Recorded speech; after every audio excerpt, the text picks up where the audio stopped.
Bom dia, queridos! Que alegria estar novamente aqui com vocês. Quem vos fala é o pastor Mesaque e estaremos durante os próximos 9 dias meditando no livro do Evangelho de João. Fomos muito abençoados com os evangelhos de Mateus, de Marcos, de Lucas e hoje entramos nesse livro, nesse evangelho tão maravilhoso que é o Evangelho de João.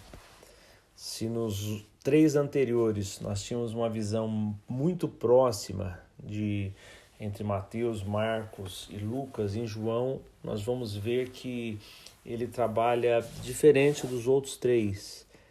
Ele foi o último a ser escrito e os outros 3 evangelhos falam mais da biografia de Jesus, o que ele fez. E João agora ele se atém a dizer quem é Jesus. Então Mateus, Marcos e Lucas narrou o que Jesus fez e agora João entra com o evangelho dizendo quem Jesus é. Então aqui em todo o tempo ele vai provar a divindade de Jesus, que Jesus é Deus. Ele é apologético também, ele combate naquele momento e tem combatido até hoje algumas seitas através do que ele prova aqui. Então é um livro maravilhoso, que você possa ouvir a voz do Senhor falando com você durante esses dias, amém? Queridos, no capítulo 1, hoje nós vamos meditar no capítulo 1 e capítulo 2.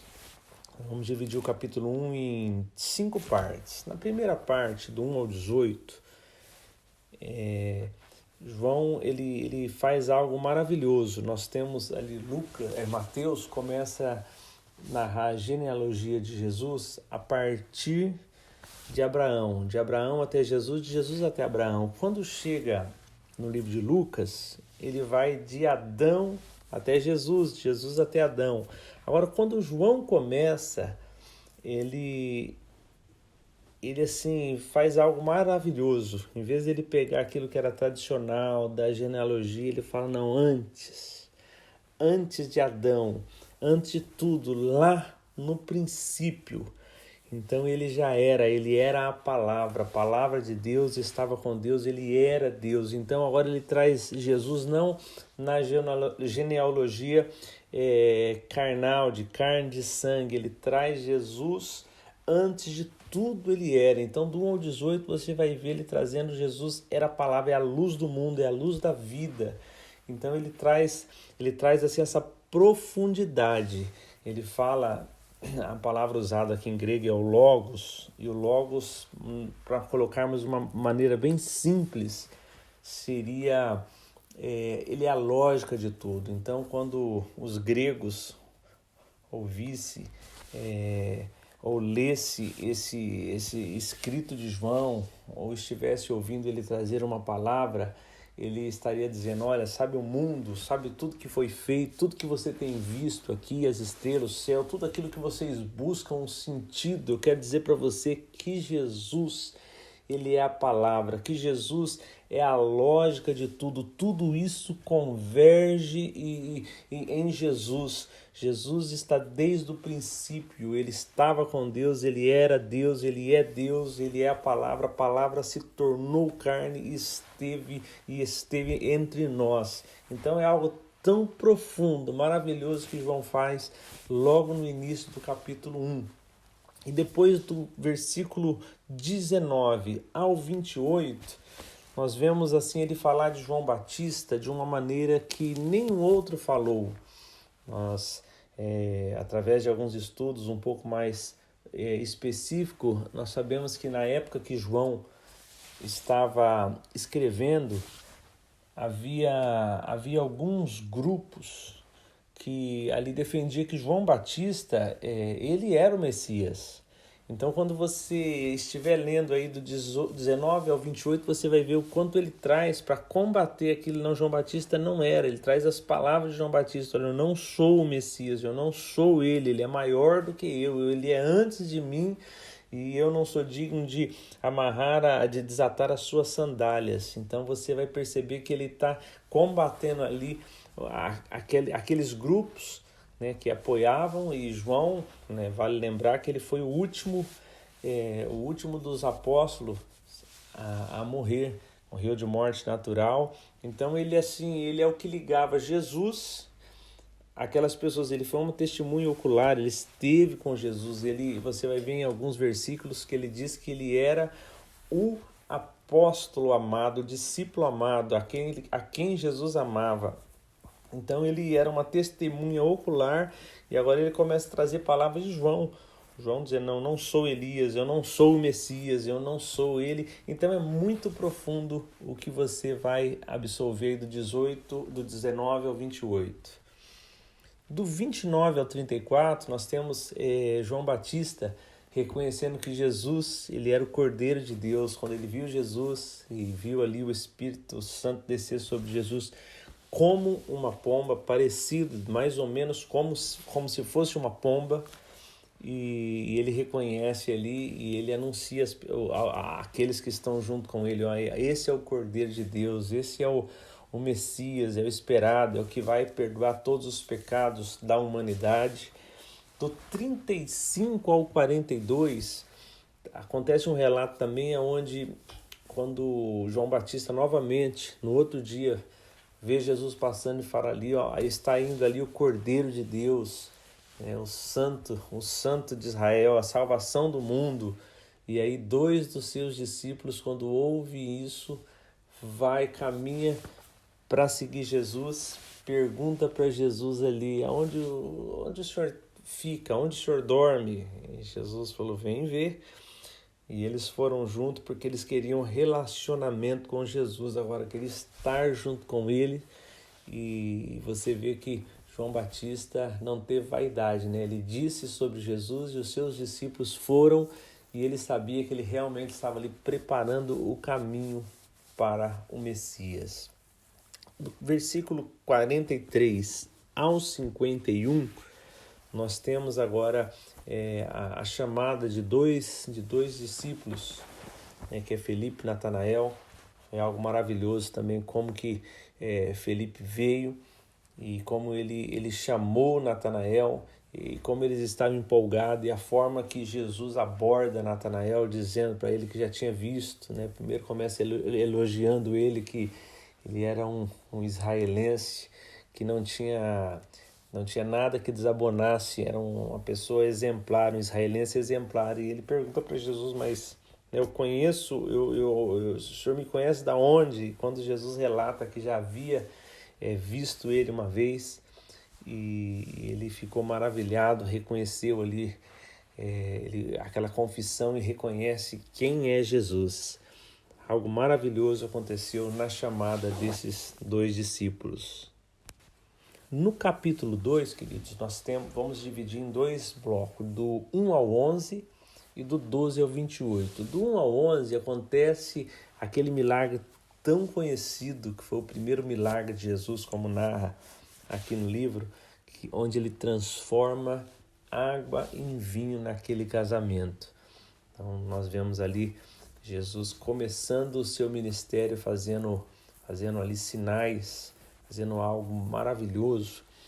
E eu queria frisar aqui, João, ele cita 7 sinais, ele nem fala como milagre, ele traz sinais porque ele estava lembrando que ele estava aqui escrevendo para provar a divindade de Jesus. Então você vai perceber que os milagres que João coloca nesses 7 sinais são diferenciados dos outros milagres que corriqueiramente aconteciam. Nós lemos no livro de Mateus, Marcos e Lucas, porque eram sinais que realmente somente Deus poderia fazer. Tem sinais que os profetas fizeram, mas os sinais que ele traz no livro aqui para realmente provar a divindade de Cristo, ele coloca sinais que não poderia ser feito por qualquer pessoa, por qualquer homem de Deus. Teria que realmente ser alguém que realmente fosse divino. Não dava para ser apenas um homem de Deus, tinha que ser o próprio Deus para realizar.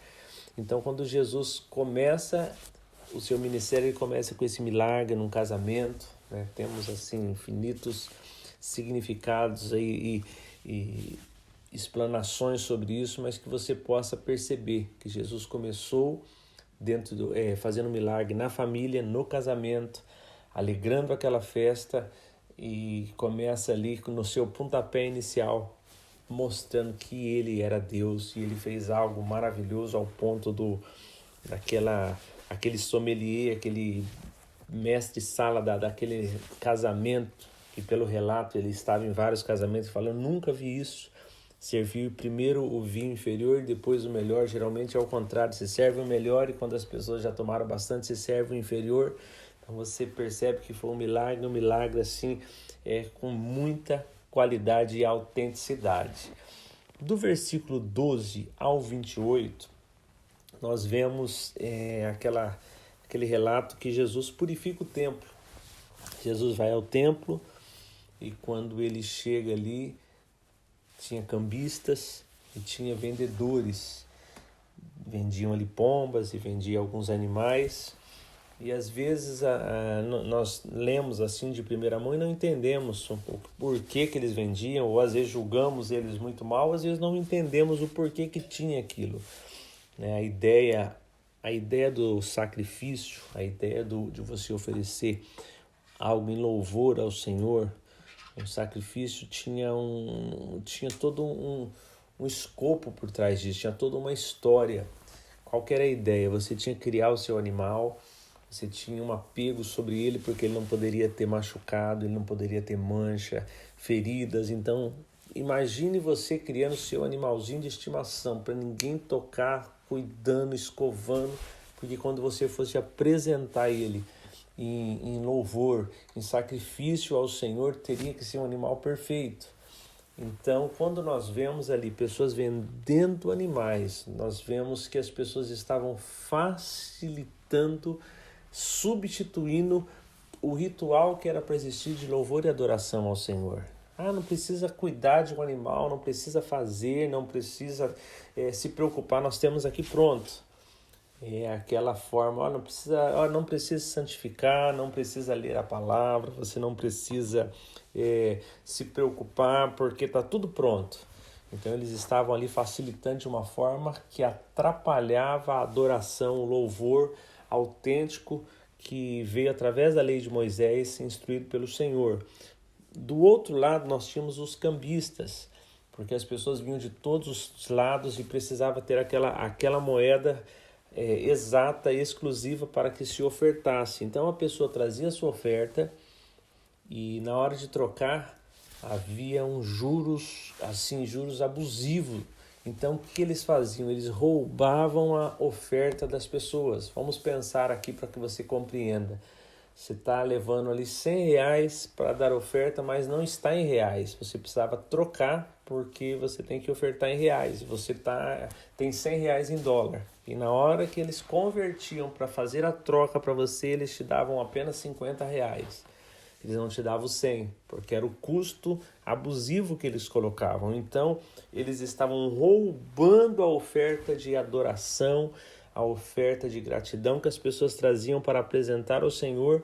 Então, quando Jesus entra no templo e ele fica ali irado com tudo aquilo e faz um chicote de couro, eu acredito que ele não bateu nas pessoas, mas ele bateu na mesa, empurrou a mesa, as moedas voaram, os animais saíram correndo, porque ele ficou ali assim irado com o que estavam fazendo com a casa que era denominada casa de oração.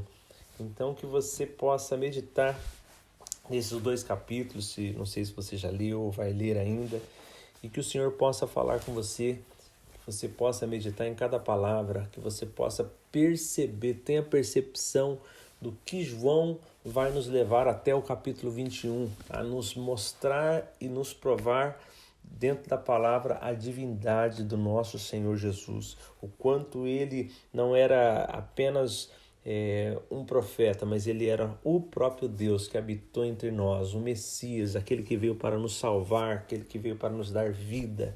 E que o Senhor te abençoe, te dê um sábado abençoado, um final de semana abençoado. Estaremos aqui amanhã, se assim Deus permitir. Queridos, fiquem com Deus, fiquem na paz.